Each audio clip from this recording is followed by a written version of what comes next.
S-400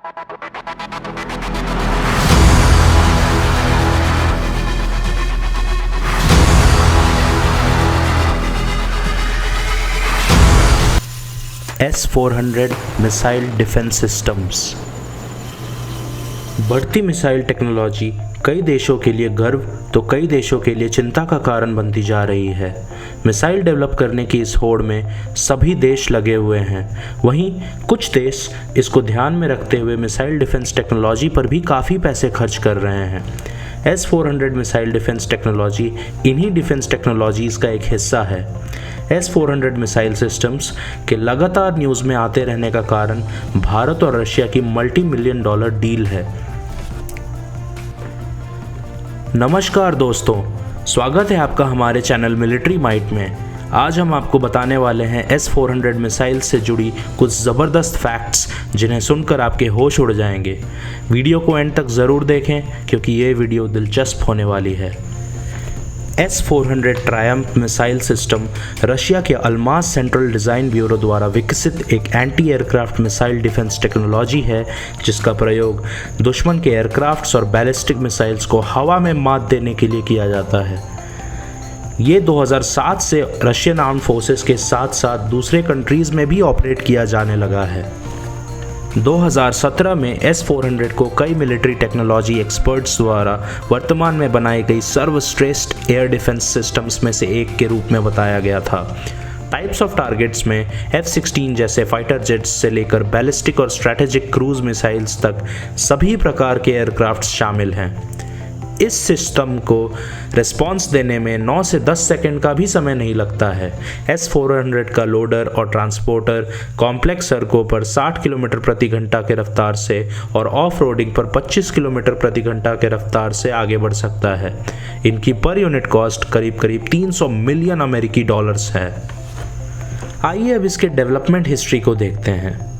1980 में cold war के अंतिम वर्षों के दौरान S-400 को विकसित करने पर काम शुरू हुआ था। रशियन एयरफोर्स ने जनवरी 1993 में S-400 सिस्टम्स का पहली बार अनाउंसमेंट किया था। S-400 मिसाइल्स का पहला सफल परीक्षण 12 फरवरी 1999 को किया गया था और इसे 2001 में रशियन सेना में तैनात कर दिया गया था। हालांकि 2003 में यह स्पष्ट हो गया था कि मिसाइल सिस्टम डिप्लॉयमेंट के लिए तैयार नहीं थी और नए डिज़ाइन की इम्प्लीमेंटेशन को चालू किया गया।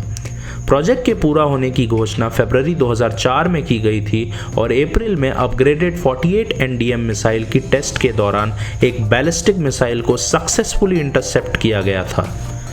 2007 में सिस्टम को डिप्लॉयमेंट के लिए अप्रूव किया गया था और तब से इसका यूज़ हर इंटरसेप्शन के लिए किया जा रहा है। आइए देखते हैं S-400 में कौन कौन से कंपोनेंट्स का इस्तेमाल किया जाता है। S-400 missile system autonomous detection targeting system और इंटीग्रेटेड मल्टीफंक्शन रडार के साथ आता है। इसमें anti air missile launcher, command और कंट्रोल मिसाइल भी शामिल है। यह एक लेयर्ड डिफेंस के लिए बहुत से मिसाइल्स जैसे 48N6DM, 40N6, 9M96AI, 9M96AI2 को फायरिंग करने में सक्षम है। यह सिस्टम दूसरे डिफेंस सिस्टम जैसे SA-12, SA-23 और S-300 के साथ डेटा को एक्सचेंज करने में भी सक्षम है। S-400 मिसाइल सिस्टम्स का रडार 600 किलोमीटर की दूरी के भीतर aircrafts, helicopters, cruise missiles, guided missiles, drones और बैलिस्टिक रॉकेट्स का पता लगा सकता है और इनकी ट्रैजेक्टरी भी ट्रैक कर सकता है। यह एक साथ 300 टारगेट्स को ट्रैक कर सकता है। S-400 मिसाइल्स का मैक्सिमम टारगेट स्पीड माक 14 है। S-400 का रेंज 600 किलोमीटर है। पूरे सिस्टम में एंगेज टारगेट्स 80 हैं और गाइडेड मिसाइल्स 160 हैं। S-400 को ऑपरेशन के लिए तैयार होकर सिग्नल मार्च के ड्राइविंग के समय में 5 मिनट लगता है और 35 सेकंड लगता है जब ऑपरेशन को स्टैंड बाई से रेडी और इनेबल्ड करना हो तो। S-400 की सर्विस लाइफ, ग्राउंड फैसिलिटीज़ और एंटी एयरक्राफ्ट गाइडेड मिसाइल की लाइफ सिर्फ 15 से 20 साल तक ही होती है। आइए देखते हैं अब भारत और रशिया के S-400 मिसाइल्स की डील को। 15 अक्टूबर 2016 को ब्रिक्स समिट के दौरान भारत और रशिया ने 5 S-400 मिसाइल रेजिमेंट के सप्लाई के लिए एक इंटर गवर्नमेंटल एग्रीमेंट पर साइन किया था। $5.43 बिलियन अमेरिकी डॉलर की डील पर 5 अक्टूबर 2018 को फॉर्मली साइन किए गए थे, जिसमें यूनाइटेड स्टेट्स ऑफ अमेरिका के सैंक्शंस के खतरे को नज़रअंदाज किया गया था। S-400 मिसाइल्स को यूनाइटेड स्टेट्स ऑफ अमेरिका के द्वारा पेश किए गए मिसाइल सिस्टम्स की तुलना में वर्सेटाइल, एक्यूरेट और मल्टी फैसेटेड कैपेबिलिटीज़ के होने के कारण चुना गया था। यूनाइटेड स्टेट्स ऑफ अमेरिका ने रशिया से S-400 मिसाइल डिफेंस सिस्टम खरीदने के भारत के फैसले पर भारत को सैंक्शंस की धमकियां दी थी। इसका एक और कारण यह भी है क्योंकि भारत ने अमेरिकी ओरिजिन पैट्रियट PAC-3 की जगह पर S-400 को चुना था। यूनाइटेड स्टेट्स के अप्रीहेंशन का एक कारण यह भी होगा कि S-400 अपने लक्ष्य वाले किसी भी एयरक्राफ्ट से इलेक्ट्रॉनिक डेटा कलेक्ट कर सकता है। एक समय से Bharat AH-64 Apache attack helicopters और C-17 Globemaster heavy transport aircraft जैसे अमेरिकी निर्मित एयरक्राफ्ट भी ऑपरेट करता है, इसलिए यह इन एयरक्राफ्ट के डेटा को किसी तरह अपने पूर्व रशियन राइवल्स के हाथों में पड़ने का जोखिम नहीं उठा सकता था। S-400 भारत के लिए ज़रूरी है क्योंकि चाइना बार बार भारत के बॉर्डर के नज़दीक अपने जेट्स को उड़ाकर भारत को प्रवोक करने की कोशिश करता आ रहा है। खासकर लद्दाख जैसे क्षेत्र में इस खतरे को ध्यान में रखते हुए ये कदम उठाना भारत के लिए बहुत ही ज़रूरी हो गया था। S-400 मिसाइल सिस्टम एक मजबूत डिफेंस सिस्टम है, ऐसा मिलिट्री एक्सपर्ट्स का मानना है। S-400 भारत के वेस्टर्न बॉर्डर्स, विशेष रूप से पाकिस्तान और उसके मिलिट्री इंसर्जेंसी के खतरों से सुरक्षा के लिए एक एक्स्ट्रा लेयर के रूप में भी एक्ट करता है। बहुत वर्षों से इंडियन एयरफोर्स के सीनियर ऑफिशियल्स ने भी S-400 की क्षमता पर पॉजिटिवली एक्सप्रेस किया है।